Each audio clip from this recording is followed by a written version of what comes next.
I don't think we fully understand or even close to understanding exactly what consciousness is.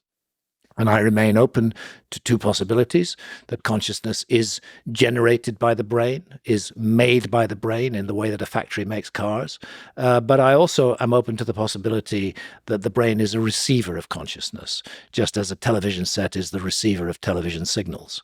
And that if that is the case, then we locked into the physical realm, we need our everyday alert problem solving state of consciousness. And that's the state of consciousness that Western civilization values and highly encourages.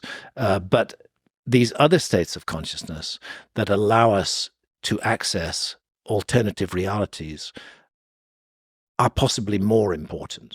It may be apocryphal, but it was reported after Francis Crick's role and his Nobel Prize for the discovery of the double helix that he finally got it under the influence of LSD. There's the classic example of Kary Mullis and the polymerase chain reaction. He said he got that under the influence of LSD. So the notion that the alert problem-solving state of consciousness is the only valuable state of consciousness is disproved by valuable experiences that people have had in a visionary state. But the question that remains unresolved is those entities that we encounter and not everybody encounters them, and you're certainly not going to encounter them on every ayahuasca trip. There are ayahuasca journeys where nothing seems to happen.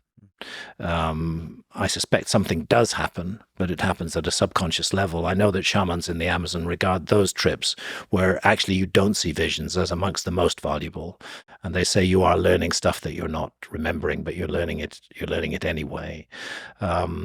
These sentient others that are encountered, what are they? Are they just figments of our brain on drugs? Or are we actually gaining access to a parallel reality which is inhabited by consciousness, which is in a non-physical form?